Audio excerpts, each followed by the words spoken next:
jaalate naqanan sifatta kalmoo kanani na jaalate kan keena goote takka koo jamani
Ramadame saburan terguaran. Baru ol kaya guna bidat tato. Warra tifani har guna bidat tato. Har ol kaya kana jauh yang cecete kada. Har ol kaya kana muat tanyon na kabama. Har ol kaya kana kayo semana macam. Har ol kaya kana ya wa kaya bidat tato. Garana mota kesa ukulung madanggalas. Cipadanggalas.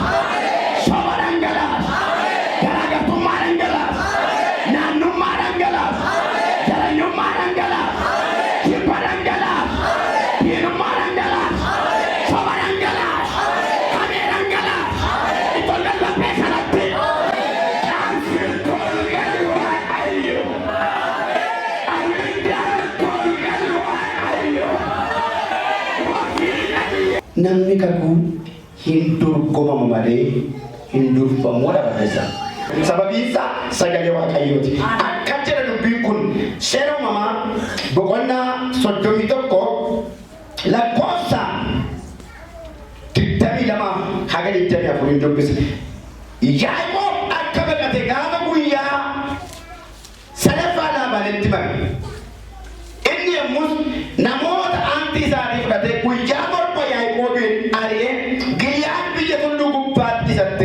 Guya toba hari, wah kayu baru hal kanap cut laban nabi alam celebrat tu gari male yai covid hama akan tupan ne ofe kepuji. Amen. Guya korba ekan ni fike, guya korba ekan ni lasaye, akhir walkan wah yai kuah gari male hama wakayo warafika amenya turumbanenya afuvame barakumalama kudakorba us jetisi. Amen. Yaaqoob eenyu Laabaan eenyu isa jedhamuufi Yaaqoob jechuun nama kakuuti nama obboleessa Esaawu ilma Yisihaaq ilma Akaakayyoo Abrahaam. Yaaqoob kakuu qaba gaafa bahe kakuu qaba waggaa 20 guutuu mana Laabaan ta'e mana Laabaan gaafa taa'u ijoolleen isaa yaadmanoon isaa Laabaanin mana keessa gugu yaadmanoon isaa irraan deebi'a haadmanoon isaa mana keessa ergamu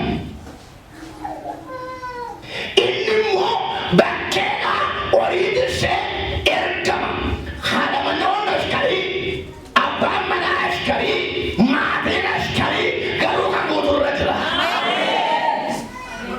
Amen. Waaqayyo deddeebi ilpina Laabaa Yaaqoob irratti hojjetu gaafa argu gaaf tokko ga'e. Maalaan garboomanii keessaan garboomanii sammuu isaanii garbummaan doominee ta'e mooraalii isaanii cabee yaaddoo boo'icha keessa jira. Isarra kan darbeeyyu gaafa hundumaa waadaa galee waadaa diiga waadaa isaanii eegu. Seeruma boqonnaa 31 kana yoo dubbifne sagalee kan jedhu hin argamu. Naan dubbisi. Waggaa 20 kan mana kee keessa ture. Waggaa 14 intaloota kee lamaaniif. Waggaa 6 ammoo siifan hojjetu. Ati kana keessa gatii dadhabbii koo sabuudhaan geddirteera. Yeroo hundumaa hinacha barbara. Bara dhufteen milkooftaa milkaa'ishin jiru. Bara dhufteen guddataa guddinni hin jiru. Bara dhuftu kana siitaayama hin jiru. Waggaa dhuftu horiin dallaa kanaa yoo burreen hin dhalattee burreen kan keetu buraa burreen gaafaletti immoo diimtuutti gaddara yoo dhiime ishee gabaa keessaa wareega ishee dhalatte irraa kaasa. Ituma jedhu Laabaan waggaa 7 kakuu galee akka barbare hin daddaba malee argamu hin laffaa malee milkaa'u garuu kakuu qaba. Haleluuyaa. Yaaqoob garuu waa dhaga'ee bahe seera uumamaa boqonnaa 28 madaqeen dubbisa. Maafa kudhanii kaasee dubbisa dhibaa akka ta'utti. Yommus Yaaqoob Bershebaadhaan ba'ee karaan itti na deeme inni iddoo tokko aduun illinnaan achi bule. Dhagoota iddoo sanaa jiran keessaa tokko fuudhee maqaasaa jala kaa'atee iddoodhuma sana ciisi. Inni achitti abjoochate yaabbannoon teessaa lafa dhaabbatee fi teessaa bantii waaqaa bira ga'u tokko in arge. Kunoo ergamoonni Waaqayyoo isarra gadi hin bahu olis hin bahu turan. Waaqayyo immoo isa gararraa dhaabbatee ani Waaqayyo gooftaa keessa kan Abrahaam abbaa keeti Waaqayyo kan Yisihaaq lafa ati irra ciiftu kana siif sanyii keetiifis nan kenna. Sanyii kees akka biyyoo lafaa hin ta'a. Gara lixa biiftuutti gara ba'a biiftuutti harka bitaatti harka mirgaattis hin bal'ifatta. Qomoon biyya lafarraas hundinuu sababii keetiif sababii sanyii keetiifis in eebbifamu. Kunoo ani si wajjinan jira. Iddoo ati dhaqxu hundumaan sin eega. Biyya kanattis sin deebisa. Waan sitti dubbadhe siifan raawwatta malee sin dhiisu. Hinuma raawwata malee. Araani dubbadhu maaloo. Sagalee guddaa akkasii qaba namichi nama salphaa miti. Erga akkasii fuudhee bahe Yaaqoob garuu dhaqee gola namaa keessatti peestaalima daaratti gatatte. Si wajjinan ta'a biyya danduu sin eegaa sin guddisaa kakuu abbaa kee Abrahaamiin akaakayyuu Abrahaamiin abbaa kee Yisihaaq kakadhe siin kenna sanyiin kee immoo akka biyyoo lafaa baay'ata sin eebbisa. Si wajjinan ta'a biyya keetti immoo sin deebisa. Abaaramtee galtan jennee doomtee galtaa. Laabaan garuu hin ta'u. Baamanin taa'amni kun ta'ummaan qabu gurrumti koo kan dhaga'u Laabaan. Waaqayyo eebbifamtadha Laabaan eebbifamtudha. Waan tokkoon sitti himaa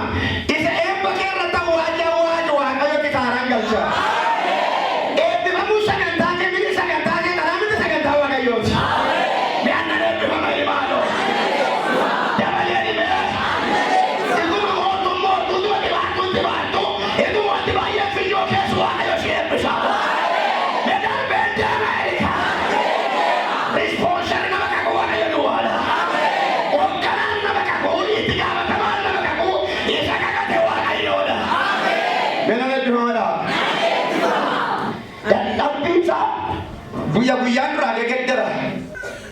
Guyyaa jijjiira laabaa dadhabbii Yaaqoob Waaqayyoon moo ni ilaala? Yaa Waaqayyoon ilaala. Yaa warra gadi qabamtanii Waaqayyoo ilaalaa jiru. Yaa warra gadi qabdanii Waaqayyoo ilaalaa jiru. Isa gadi qabuus Waaqayyo argaa jira. Yaa Waaqayyoon argaa jira laakara. Kakuun kun utuu jiruuti gaaf tokko hoolota isaarraa rifeensa mursiifachuu bahe.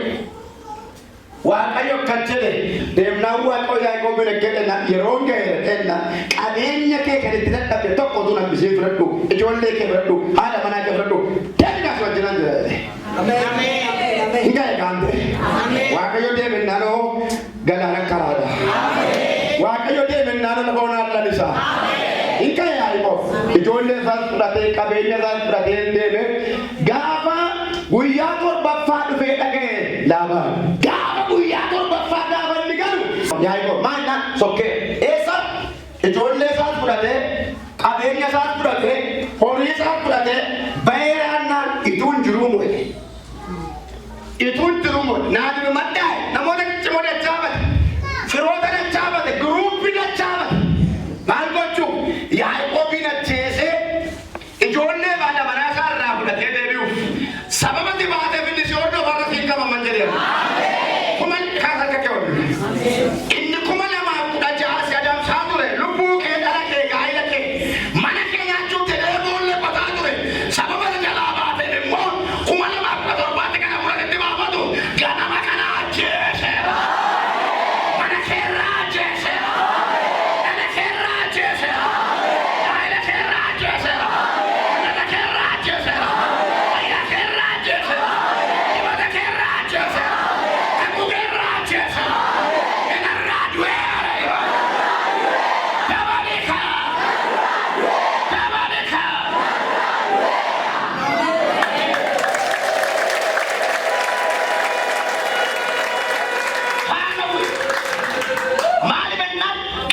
Musaan barbaadu garbeeffatee bareewu boossisee bareewu ergatee bareewu danqisiifatee bareewu ganama kana humna caaluun isa si garboonfata kaabaate. Ani faayira dhiyyima.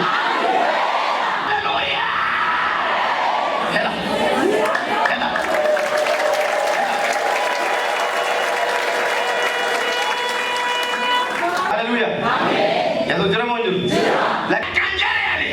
Mentire jatah kena nabi kena mankela barat kasih bahasa. Sini modi begara gara tat. Gara duga batin. Gara ilulet. Gara boincal. Si bahasa ya.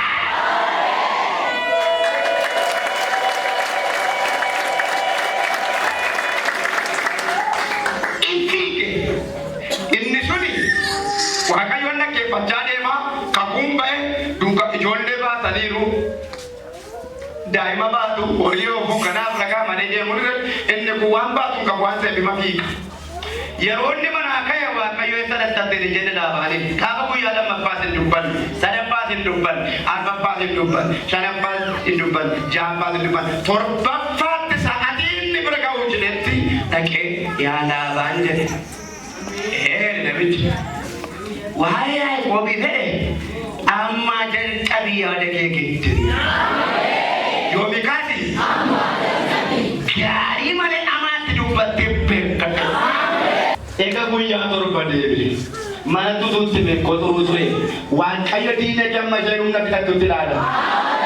Warri natti kan dhiisee tan lakki Waaqayyo diina kasitti hin deemne kiiloo ishee beeka lafa ishee geesse salphatu beeka Waaqayyo diina kee.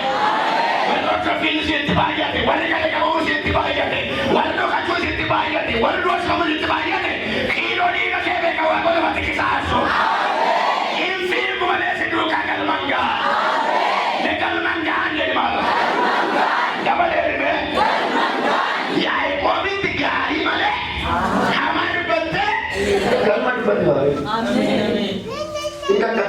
Gaafa kakkabu dubbisee nagaadhaa fayyaadhaa. Mana gacheebinte natti moonintu kan galuu barbaaddu dhuguma ammaa abbaa kee yoo yaada haadha kee yoo yaada kun dhugaadhaan natti ittiin diimtu ijoollee godhuun gadhee nagaatti dhaabee afaan isa gaggeessanii immoo galateeffannaa wayii qopheessinee firoota waamne.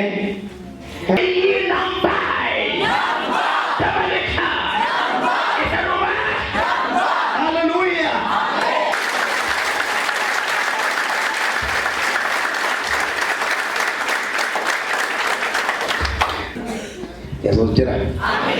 Inna kee qaqqabe waa biraa gochuu hin dandeenye.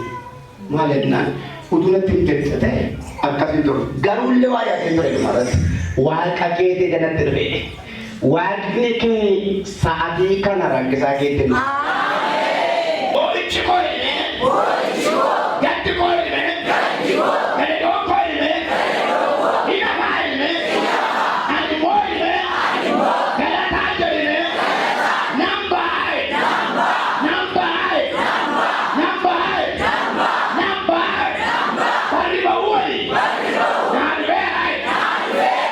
Namni kakuu dorgoma malee. Namni kakuu tokko sadumaa si dorgomuu danda'u si dursuu hin danda'a. Si loluu danda'u si mo'uu hin danda'a. Si ari'uu danda'u si qabuu hin danda'a. Si dhiibuu danda'u si kuffisuu hin danda'a. Si jibbuu danda'u si balleessuu hin danda'a. Si irratti jaalamuu danda'u si kuffisuu hin danda'a. Inni caalu si wajjin jira.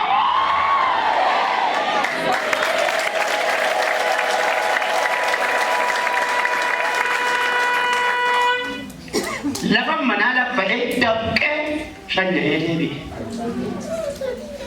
Hamaa dhufanii gaarii sii godhu bara. Warruma kiyyoo qopheessattu barana diinbee qopheessa.